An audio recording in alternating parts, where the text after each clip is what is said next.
الحمد لله نحمده ونستعينه ونستغفره ونؤمن به ونتوكل عليه ونعوذ بالله من شرور أنفسنا ومن سيئات أعمالنا من يهده الله فلا مضل له ومن يضلله فلا هادي له وأشهد أن لا إله إلا الله وحده لا شريك له وأشهد أن سيدنا ومولانا محمدا عبده ورسوله صلى الله عليه وسلم.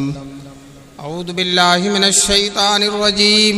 بسم الله الرحمن الرحيم. وإنك لعلى خلق عظيم.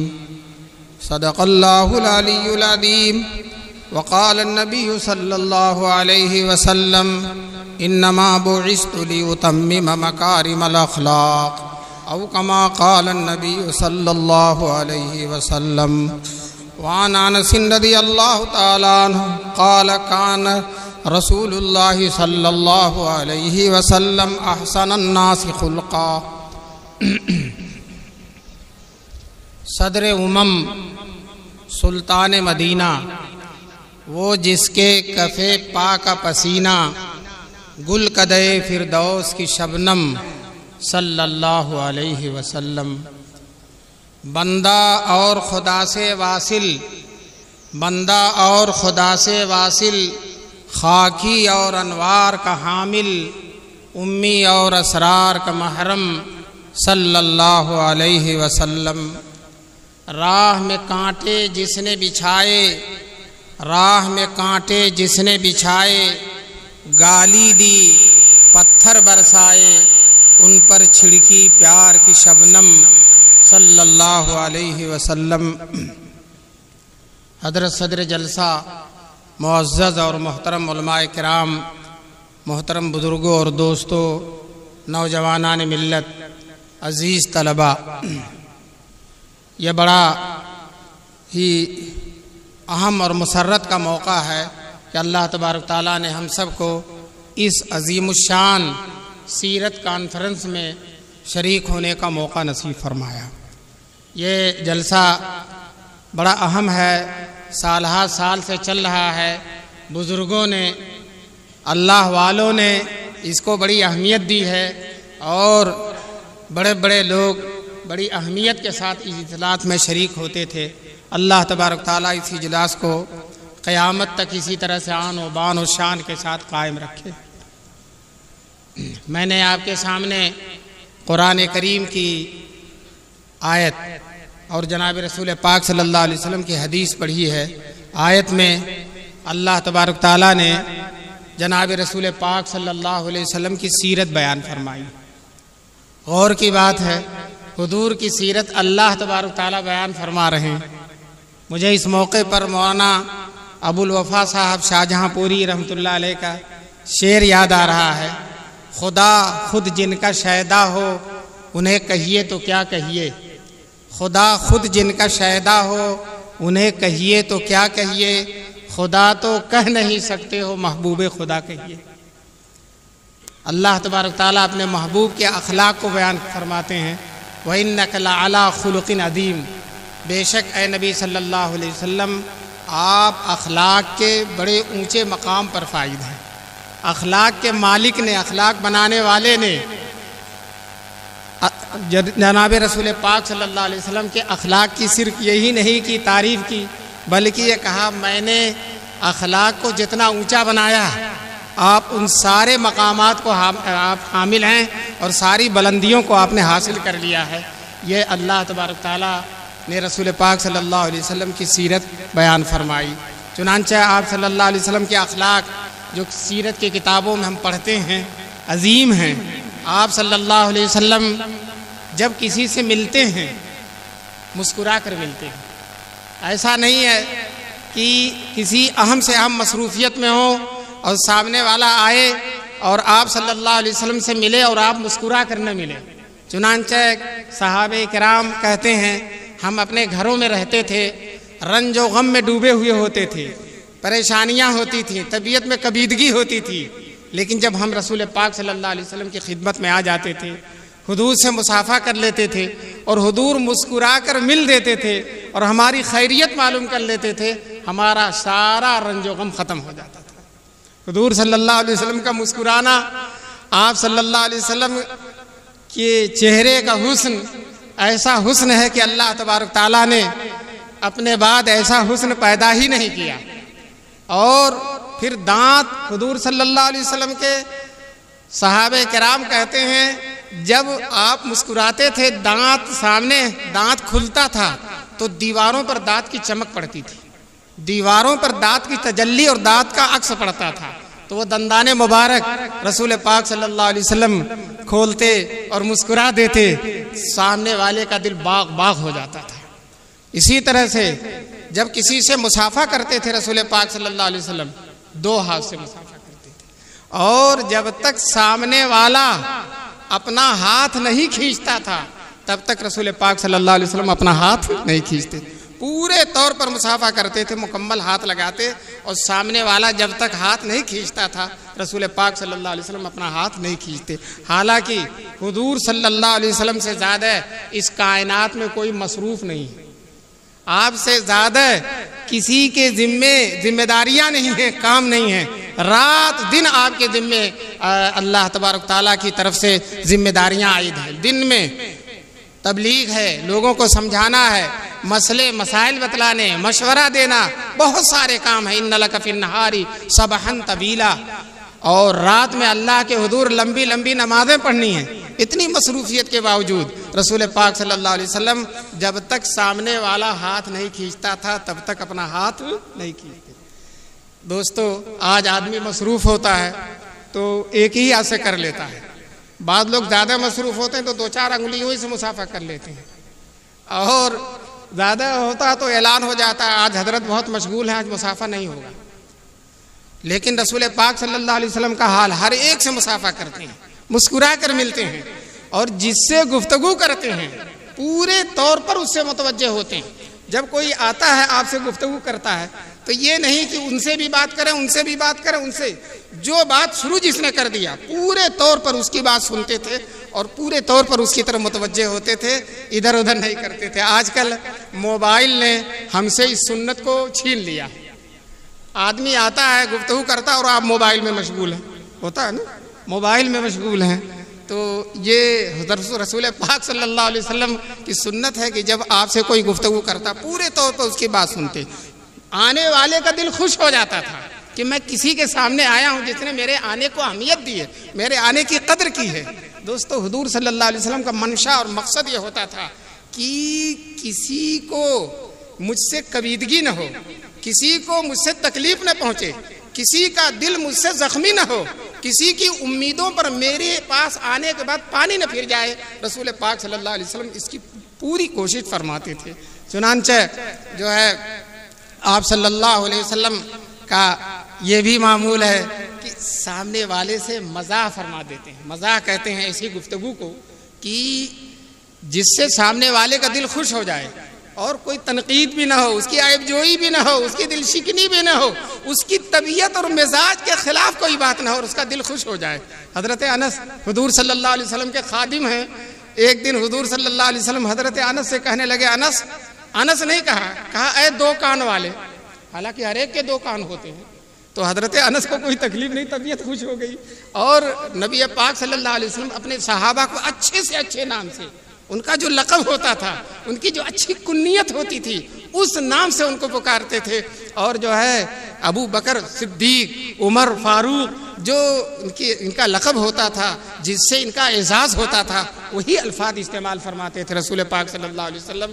چنانچہ ایک صاحب آئے اور کہنے لگے، اللہ کے رسول، مجھے سواری کے لیے اونٹ کی ضرورت ہے، آپ سے عرض کروں۔ صحابہ اپنی ساری حاجتیں حضور صلی اللہ علیہ وسلم کے سامنے پیش کرتے تھے۔ حضور ان کے ماں بھی تھے، باپ بھی تھے، روحانی باپ بھی تھے، نبی بھی تھے، ملجا اور ماوا بھی تھے، اللہ کے بعد سب کچھ تھے رسول پاک صلی اللہ علیہ وسلم ان کے۔ چنانچہ حضور صلی اللہ علیہ وسلم کے سامنے آ کر اپنی حاجتیں پیش کرتے تھے، اور اللہ کے رسول صلی اللہ علیہ وسلم کسی کی حاجت پر کبھی انکار نہیں فرماتے تھے، کبھی لا نہیں کہا۔ اگر چیز موجود ہے تو دے دیا، نہیں موجود ہے تو کہتے تھے بیٹھے، اللہ تعالیٰ دیتا ہے تو میں آپ کی خدمت میں پیش کرتا ہوں۔ دوستو، ہم حضور صلی اللہ علیہ وسلم کے زمانے میں نہیں رہے، ورنہ ہم بھی اپنی حاجتیں اللہ کے رسول سے پیش کرتے اور بالکل نہ شرماتے۔ تکلف کی ضرورت نہیں، ماں باپ کے سامنے، ماں باپ سے زیادہ مہربان کے سامنے کیا شرمانے کی ضرورت ہے۔ لیکن جب یہ موقع نہیں ملا دنیا میں تو انشاءاللہ میدان محشر میں موقع ملے گا۔ ہم حضور صلی اللہ علیہ وسلم سے شفاعت کی درخواست کریں گے، اور انشاءاللہ جناب رسول پاک صلی اللہ علیہ وسلم جس طرح سے اپنے زمانے میں لوگوں کو محروم نہیں کرتے تھے، ہمیں بھی محروم نہیں کریں گے رسول پاک صلی اللہ علیہ وسلم۔ چنانچہ میں عرض یہ کر رہا تھا کہ کسی مانگنے والے کو کبھی حضور نے انکار نہیں کیا، نہیں ہے اچھی بات کہہ دی، تسلی دے دی، اور کہا جب بھی انتظام ہوگا میں آپ کو دے دوں گا۔ چنانچہ جو ہے رسول پاک صلی اللہ علیہ وسلم کے پاس بظاہر کچھ نہیں ہے، بالکل کچھ نہیں ہے، ظاہر میں غریب، جگر صاحب کا شعر ہے، اچھا شعر ہے، ظاہر میں غریب الغربا پھر بھی عالم، ظاہر میں غریب الغربا پھر بھی عالم، شاہوں سے سوا ستوہ سے سلطان مدینہ، بادشاہوں سے بڑھ کر بادشاہ کیا دے گا جو رسول پاک صلی اللہ علیہ وسلم عنایت فرما دیتے ہیں۔ چنانچہ حضور صلی اللہ علیہ وسلم اس اونٹ مانگنے والے سے خوش ہو گئے۔ آج کل کوئی بھی ہو، فطرت ہے، مانگنے والے سے آدمی دے بھی دے تب بھی بشاشت نہیں ہوتی، لیکن حضور سے اگر کوئی مانگ دیتا تھا تو حضور کی بشاشت میں اضافہ ہو جاتا تھا۔ چنانچہ ان صاحب سے مزاح کرتے ہوئے فرماتے ہیں کہ جو ہے میں آپ کو اونٹنی کا ایک بچہ دے دوں گا، اونٹنی کا ایک بچہ دے دوں گا۔ اب ان صاحب نے، وہ صاحب سمجھ نہیں پائے، وہ کہنے لگے اللہ کے رسول اونٹنی کا بچہ لے کر کیا کروں گا؟ تو جناب رسول پاک صلی اللہ علیہ وسلم فرماتے ہیں اللہ کے بندے غور کرتے، اونٹ کتنا بھی بڑا ہو جائے اونٹنی کا بچہ ہی رہے گا، اونٹ کتنا بھی بڑا ہو جائے اونٹنی کا بچہ ہی رہے گا۔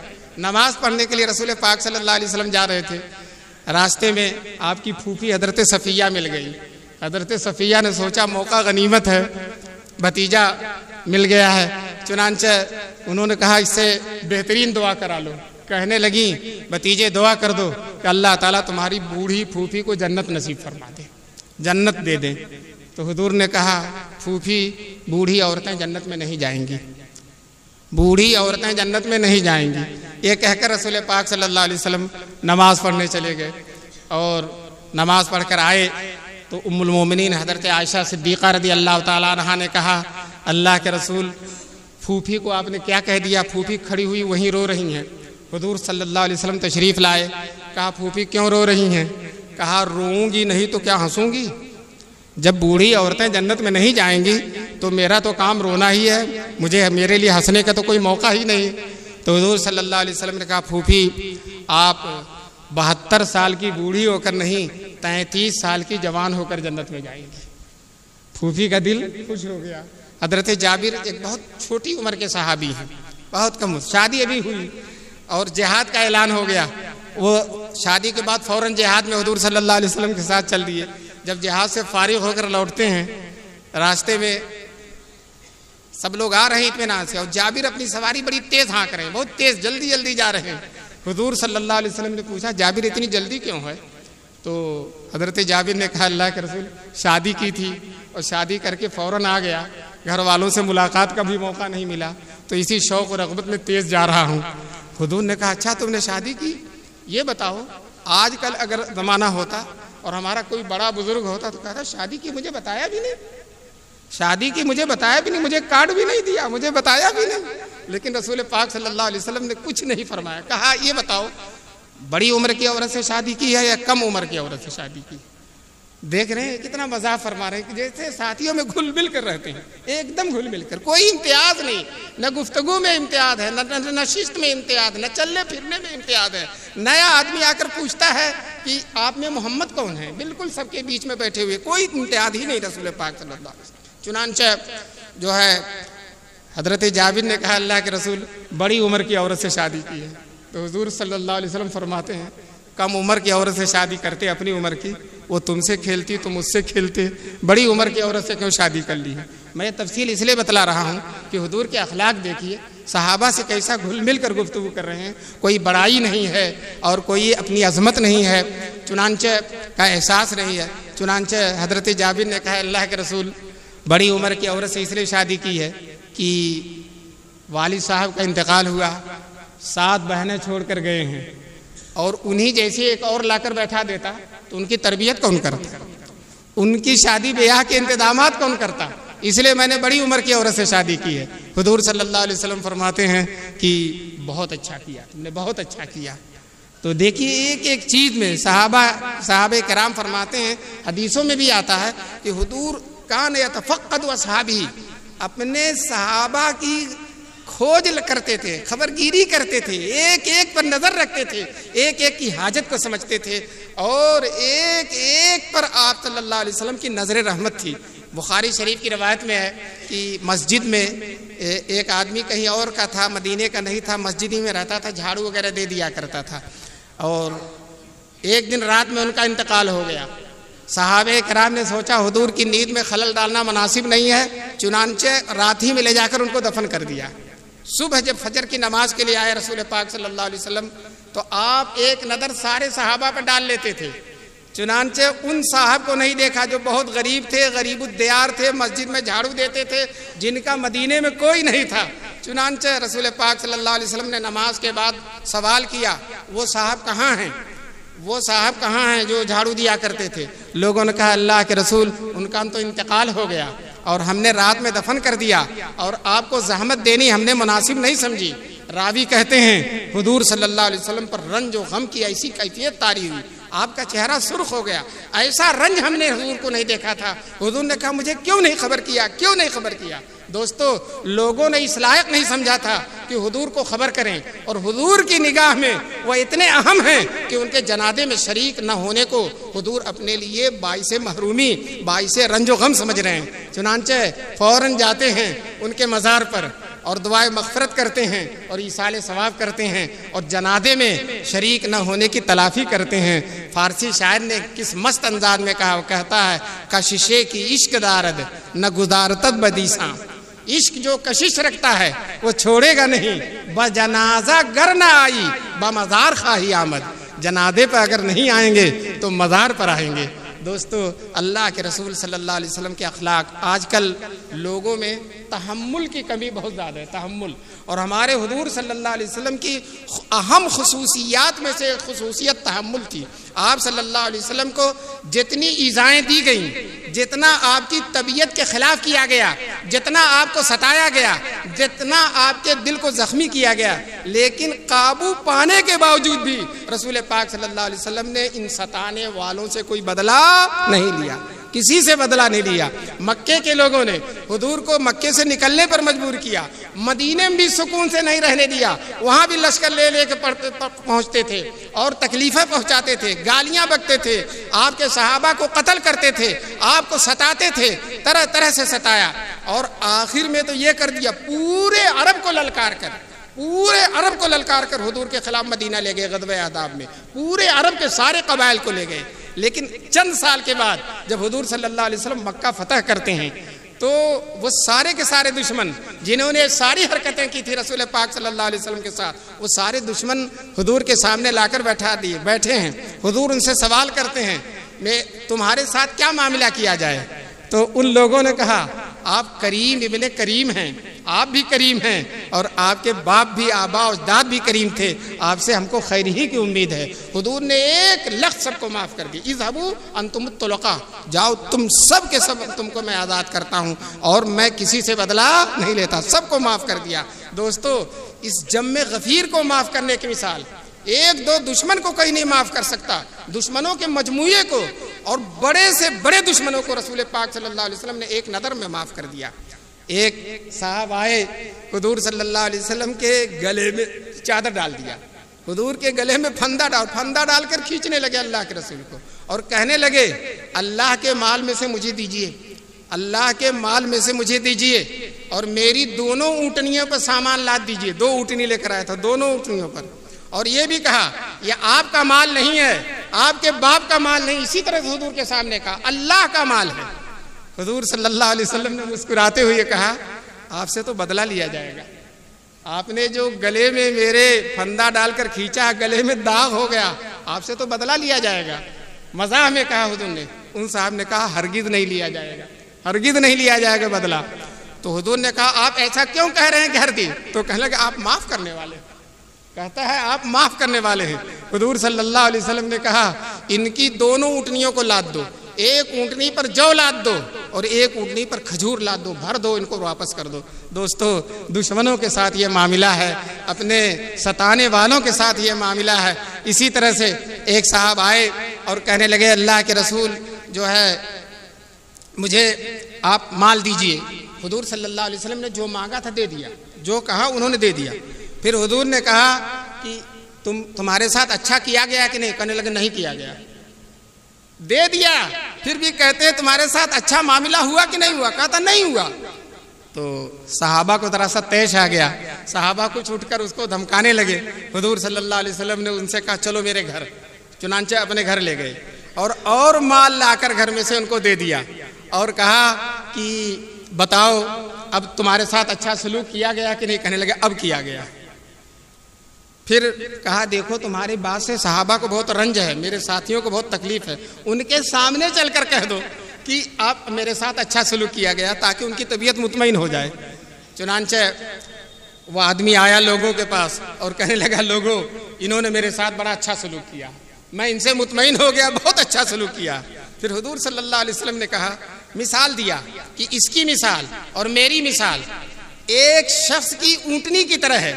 اونٹنی بھاگ گئی، بدک گئی اور لوگ اونٹنی کے پیچھے دوڑے جا رہے ہیں اور عام لوگ، اور وہ اونٹنی بھاگی چلی، جتنا دوڑاتے ہیں اونٹنی آگے بھاگتی چلی جا رہی ہے اور وہ پکڑ نہیں پا رہے ہیں، اونٹنی بدکتی چلی جا رہی ہے۔ پھر وہ آدمی کہتا ہے جو اونٹنی کا مالک ہے مجھے جانے دو۔ چنانچہ وہ جاتا ہے، آگے سے اونٹنی کو واپس لے آتا ہے اور اونٹنی کو بیٹھاتا ہے، اس پر ہودج لگاتا ہے اور اس پر سواری اختیار کرتا ہے۔ کہتا ہے دیکھو یہ میری اونٹنی ہے، مجھی سے یہ سنبھلے گی تو یہ میری امت ہے۔ حضور نے فرمایا یہ میری امت ہے، میں ان کے ساتھ معاملہ کروں گا، تم ان کے ساتھ معاملہ نہیں کر سکتے۔ دیکھا کتنی شفقت ہے رسول پاک صلی اللہ علیہ وسلم، کتنی محبت ہے۔ حضرت انس رضی اللہ تعالیٰ عنہ نے ایک دن حضور سے کہا اللہ کے رسول میدان محشر میں میری سفارش کر دیجئے گا۔ دیکھا اتنا کرم گستری فرماتے ہیں، اتنے لطف و کرم کی بارش ہو رہی ہے تو سوچا آخری دعا کیوں نہ مانگ لوں۔ کہا اللہ کے رسول میدان محشر میں میری سفارش کر دیجئے گا۔ حضور صلی اللہ علیہ وسلم نے کہا ضرور کروں گا۔ دوستو حضرت انس نے تو کہا ہے انشاءاللہ ہماری تو بے کہے سفارش کریں گے کہ نہیں کریں گے؟ میدان محشر میں کریں گے۔ حضرت انس اور ناز میں آ گئے، وہ کہنے لگے اللہ کے رسول آپ کو تلاش کہاں کروں گا؟ تو حضور صلی اللہ علیہ وسلم نے کہا جہاں اعمال تولے جا رہے ہوں گے میدان محشر میں، عدل کا ترازو رکھا ہوگا، وہاں مجھے تلاش کرنا۔ وہاں صورتحال یہ ہوگی کہ سب کے اعمال تولے جائیں گے، نیکیاں ایک پلڑے میں، گناہ دوسرے پلڑے میں، اور جس کی نیکیاں زیادہ ہو جائیں گے وہ جنت میں جائے گا، گناہ زیادہ ہو جائیں گے جہنم میں جائے گا، اور نیکی اور گناہ دونوں برابر ہوں گے تو سفارش کی ضرورت ہوگی اور شفیع المجرمین پہلے ہی سے وہاں موجود ہوں گے، حضور کو تلاش کرنے کی ضرورت نہیں پڑے گی اور حضور صلی اللہ علیہ وسلم جو ہے سفارش فرما دیں گے۔ حضرت انس نے کہا اللہ کے رسول وہاں اگر نہیں ملا تو کہاں؟ تو فرمایا وہاں اگر نہیں تو آپ نہیں ملے تو کہاں تلاش کروں گا؟ تو حضور نے کہا حوض کوثر پر تلاش کرنا۔ حوض کوثر میدان محشر میں ایک حوض ہے جس میں جنت کی نہروں کا پانی آتا ہے، کوثر و تسنیم کا، اور اس کے کنارے سونے اور چاندی کے پیالے رکھے ہوں گے اور حضور اپنے ہاتھوں سے بھر بھر کر پیالے دے رہے ہوں گے۔ چنانچہ نبی پاک صلی اللہ علیہ وسلم نے حضرت انس سے کہا مجھے وہاں تلاش کرنا۔ حضرت انس نے کہا اگر وہاں بھی نہ ملا، آپ کو نہ پا سکا اور آپ نہ مل سکے تو کہا پل صراط کے پر تلاش کرنا۔ پل صراط پل ہے جو جہنم کے اوپر بنا ہوا، جس کے پار کرنے کے بعد جنت ہے، ادھر میدان محشر ہے اور ہر ایک کو اس پل سے گزرنا ہوگا۔ وہی منکم الا واردھا کان علی ربک حتما مقضیہ، کوئی بھی ایسا نہیں جو اس پل صراط سے نہ گزرے۔ دوستو جو ہے حضور صلی اللہ علیہ وسلم وہی کنارے کھڑے ہوں گے اور لوگ پار ہوتے ہوں گے، چل رہے ہوں گے۔ بعض لوگ تو بجلی کی طرح گزر جائیں گے، بعض لوگ تیز آندھیوں کی طرح گزر جائیں گے، بعض لوگ گھوڑوں پر سوار ہو کے گزر جائیں گے، اور بعض لوگ پیدل چلتے چلتے چلے جائیں گے، اور بعض لوگ گرتے پڑتے گھٹنا پھوٹتے پاجامہ پھٹتے وہ بھی پار ہو جائیں گے لشٹم پشٹم۔ اور دوستو آگے آگے جا رہے ہوں گے اور پیچھے تو حضور دعا فرما رہے ہیں رب سلیم رب سلیم رب سلیم، اے اللہ میری امتی کو پار کر دے، میری امتی کو پار کر دے۔ دوستو اگر کسی کو گرنا بھی ہوگا تو انشاءاللہ حضور کی دعا کی برکت سے وہ بھی پار ہو جائے گا۔ تو یہ رسول پاک صلی اللہ علیہ وسلم کی شان کرم ہے اور شان اخلاق ہے، آپ کی عظمتیں ہیں۔ دوستو، میں آخر میں چند بات حضور صلی اللہ علیہ وسلم کی سخاوت کے بارے میں کہہ کر اپنی بات کو ختم کرتا ہوں۔ رسول پاک صلی اللہ علیہ وسلم کے اندر سخاوت اتنی ہے کہ اور دنوں میں سخی ہوتے ہیں، جب رمضان المبارک آتا تھا تو حضور کی سخاوت بے پناہ بڑھ جاتی تھی، اور رمضان میں جب جبریل آ جاتے تھے، جبریل امین، تو رسول پاک صلی اللہ علیہ وسلم کی سخاوت تیز آندھی کی طرح چلتی تھی۔ جب جبریل آتے تھے تو حضور کو اتنی بشاشت ہوتی تھی کہ اس وقت جس نے جو مانگا حضور آندھی کی طرح اس کو دیتے تھے۔ یہ یمن کا بادشاہ تھا، اس نے حضور صلی اللہ علیہ وسلم کی خدمت میں چادر بھیجی، سفید رنگ کی چادر تھی اور سرخ دھاریاں تھیں۔ حضور صلی اللہ علیہ وسلم اس چادر کو اوڑھ کر بیٹھے تھے، چاندنی رات تھی، ادھر چاند چمک رہا تھا، ادھر حضور صلی اللہ علیہ وسلم کا چہرے زیبا تھا۔ ایک صاحب بار بار نظر اٹھا کر چادر کو دیکھ رہے تھے، رسول پاک صلی اللہ علیہ وسلم سمجھ گئے انہیں چادر پسند ہے، چادر کی ضرورت ہے، اور یہ چادر ان کو اچھی لگ رہی ہے، بادشاہ کی دی ہوئی عظیم چادر تھی۔ فوراً حضور صلی اللہ علیہ وسلم نے اٹھا کر وہ چادر ان کو دے دیا، فوراً وہ چادر ان کو دے دی، اور جو ہے انہوں نے زبان سے نہیں مانگا، زبان حال سے مانگا، لیکن پھر بھی رسول پاک صلی اللہ علیہ وسلم نے ان کو چادر دے دی۔ یہ سخاوت ہے۔ 90,000 درہم آئے تھے رسول پاک صلی اللہ علیہ وسلم پہ، 90,000۔ آپ نے ایک چٹائی بچھا دی، چٹائی پہ سارے درہم رکھ دیے اور بانٹنا شروع کیا، بانٹتے رہے یہاں تک کہ وہ ختم ہو گئی چادر۔ بس جی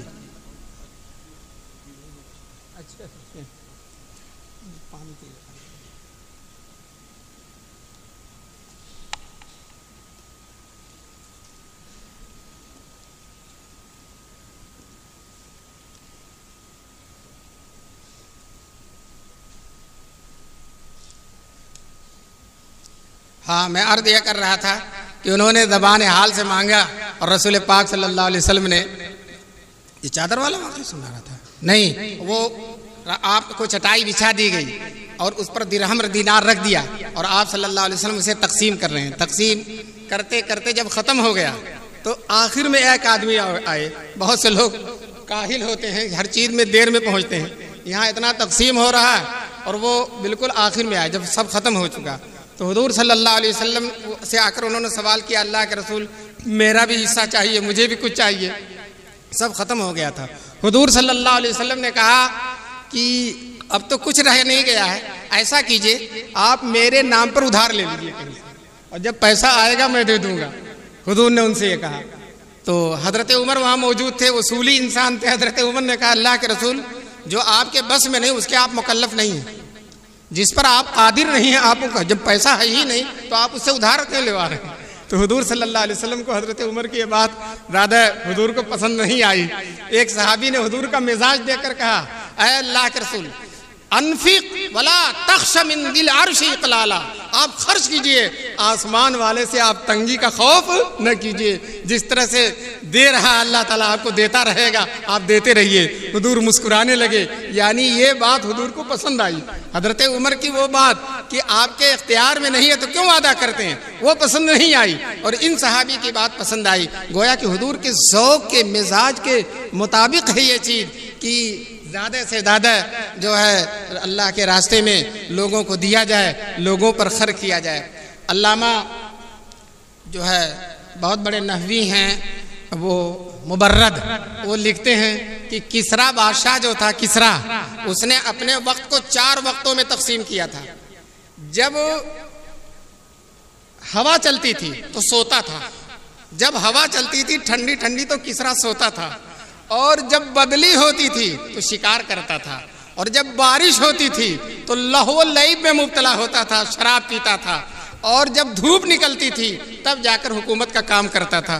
4 وقتوں میں اس نے تقسیم کر رکھا تھا۔ اور ہمارے رسول پاک صلی اللہ علیہ وسلم نے اپنے ہر دن کو 3 حصوں میں تقسیم کر رکھا تھا، ہر دن کو 3 حصے میں، ایک حصہ اللہ کی عبادت کے لیے اور ایک حصہ گھر والوں کے لیے۔ گھر والوں کا بھی حق ہوتا ہے۔ بہت سے لوگ عام کاموں میں، سوشل کاموں میں، قومی کاموں میں اتنا مشغول ہوتے ہیں کہ گھر والوں کے لیے وقت نہیں نکال پاتے، ان کی تربیت نہیں کر پاتے۔ اور ہمارے حضور صلی اللہ علیہ وسلم کا حال یہ ہے، آپ گھر میں جاتے تھے، حضرت عائشہ صدیقہ رضی اللہ تعالیٰ عنہا اگر کھانا پکا رہی ہوتی تھی، آٹا گوندھ رہی ہوتی تھی، اور دیکھتے تھے کہ بھی جھاڑو نہیں دیا گیا تو حضور اپنے مبارک ہاتھوں سے جھاڑو دے دیا کرتے تھے، حضور خود جھاڑو دے دیا کرتے تھے اور جو ہے گھر والوں کے کام میں ہاتھ بٹاتے تھے۔ ہم یہ ہے اطمینان سے بیٹھ گئے، دیکھ رہے ہیں عورت ہی کے ذمہ سارا کام، کھانا بھی وہی لائے، پکا بھی وہی، سارا کام وہی کرے اور اپنے ٹھاٹ سے نواب کی طرح بیٹھے رہے۔ حضور صلی اللہ علیہ وسلم کا یہ معمول نہیں تھا، بلکہ اللہ کے رسول صلی اللہ علیہ وسلم گھر والوں کے کام میں ہاتھ بٹاتے تھے اور اپنا کام خود کر لیا کرتے، اپنے کپڑے خود سی لیا کرتے تھے، جوتے خود گاٹھ لیا کرتے تھے، سودا وغیرہ بازار سے خود لاتے تھے۔ ایک صحابی کہتے ہیں میں حضور صلی اللہ علیہ وسلم کے ساتھ بازار گیا اور حضور صلی اللہ علیہ وسلم نے پائجامہ خریدا اور میں نے اس سے کہا ذرا سا زیادہ وزن کر دے، زیادہ دے دے، تو حضور نے کہا نہیں، جیسا سارے انسانوں کے ساتھ معاملہ کرتے ہو ویسے ہی۔ اب اس دکاندار کو جب پتہ چلا کہ رسول پاک صلی اللہ علیہ وسلم اٹھ کر اپنے ہاتھ کو، آپ کے ہاتھ کو چومنے لگا، حضور صلی اللہ علیہ وسلم نے کہا میرا ہاتھ مت چومو، میں عام انسانوں میں کا ایک انسان ہوں۔